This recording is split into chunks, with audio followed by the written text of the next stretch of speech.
Hey folks, welcome to Guitar Daily. It's Nick Granville coming to you from Wellington, New Zealand.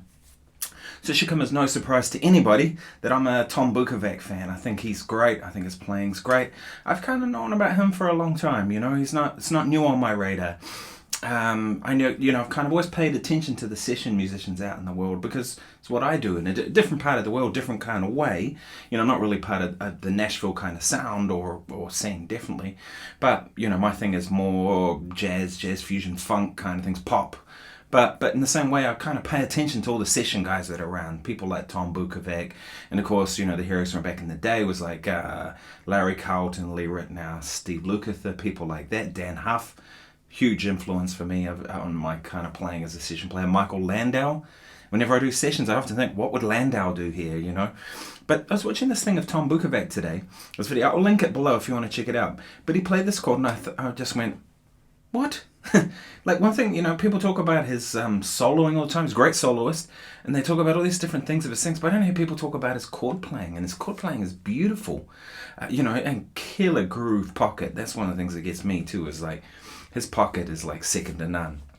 I think that's the most important skill too, by the way, as a session musician, is how do you play, how do you groove? You know what I mean? Because once you're there and there's a click on, it's got to be on, right? That's what you've been paid to do. So, but I was thinking about it's an interesting kind of thing that this chord that he played, I just thought, man, I'd never seen that before. And it was this. So C, G, B, G.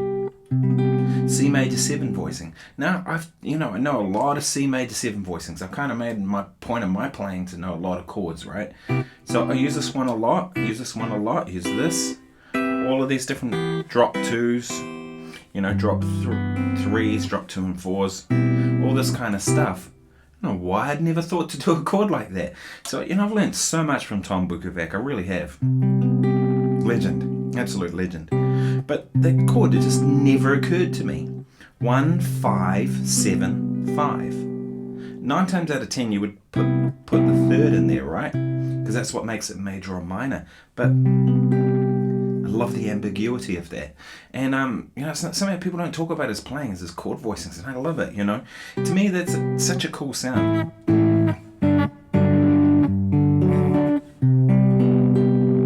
Because there's no doubt it's major, right? You can tell that not only because of even just that much implies major. We don't really need the third, do we? But the thing that it did do is it kind of made me think, oh, okay, maybe there's something in that when you leave that ambiguity of leaving it out, right? If we think of that chord progression, it was E minor 7, E minor is the quality, right? Then A minor, 4 chord, right?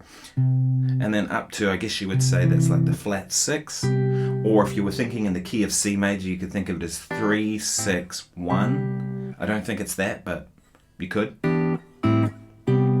However you want to think about it. And then it had this F chord to link back.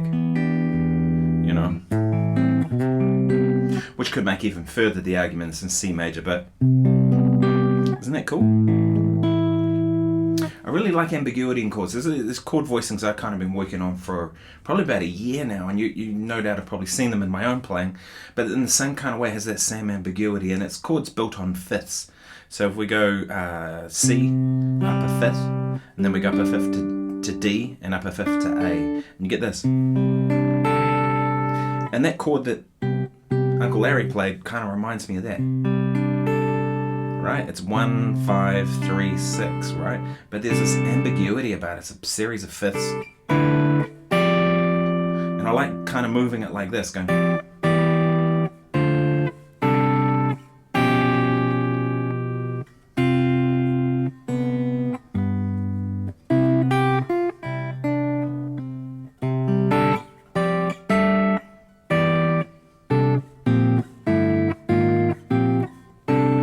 Right, but that's what this comes in, right? And you could go for a minor, 1, 5, flat, 7, 5. There's no doubt that's not going to be dominant, right? And you kind of know what the chord's going to be by like its context in the chord progression, right? If I see a chord progression and it's say 1, 4, 5, the 5 chord is a dominant whether you play it or not, right? It's got that role in the progression. So we know what that chord's going to function like. So we don't, the little bit of ambiguity, I think, is such a cool sound. Anyway, I thought that might be useful to some people, and it's kind of something that I get a lot from his playing. I hear these chord voicings and I just go, that's an idea. And what I do is I take those ideas and I store them up, and then there'll be some occasion I'll be playing and it'll be like, that's exactly the right sound that it needs in the music right now. Boom, I slot it in. Hope you found this useful. If you have, please subscribe. My name's Nick Granville, as I mentioned. I'm a guitar player from Wellington, New Zealand. This is what I do. I play the guitar for a living, and it's all I've ever done now.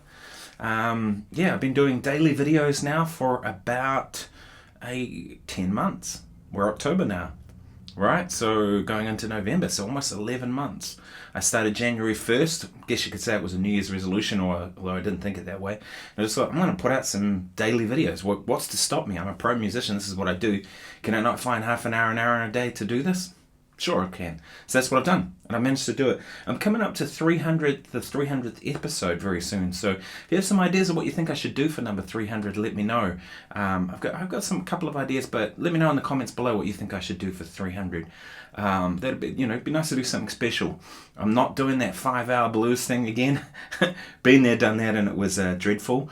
But if you have some other ideas, let me know. I didn't really do all that much for 200, so I guess I should do something for 300. It'd be cool. So let me know, and thank you so much for your support. If you haven't subscribed, please do. If you have subscribed, thank you very much.